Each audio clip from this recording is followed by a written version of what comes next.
হচ্ছে Galaxy note FE, যেটা launch হয়েছিল 2017 জুলাই 7। আর এইটা হচ্ছে গ্যালাক্সি নোট 7, হ্যাঁ, যেটা ব্লাস্ট হয়ে গেছিলো।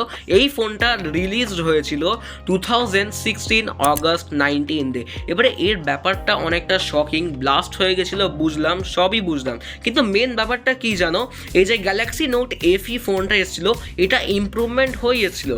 গ্যালাক্সি নোট 7 ওর মধ্যে ছিল 3500 mAh ব্যাটারি, 2017 গ্যালাক্সি নোট FEর মধ্যে ছিল 3200 mAh ব্যাটারি। গ্যালাক্সি নোট 7 মধ্যে অ্যান্ড্রয়েড ভার্সন ছিল অ্যান্ড্রয়েড 6.0 মার্শমেলো, কিন্তু গ্যালাক্সি নোট FEর মধ্যে ওটা অ্যান্ড্রয়েড 7 নোগাট হয়ে গেছিল, মানে আপডেটেড সফটওয়্যারের সাথে এসেছিল। আর ওই ফোনটার সাউথ কোরিয়াতে কিছু রিপোর্টসের অ্যাকর্ডিং সাউথ কোরিয়াতে 4 লাখটা ইউনিটস বিক্রি হয়েছিল। মানে তুমি বিলিভ করতে পারছো?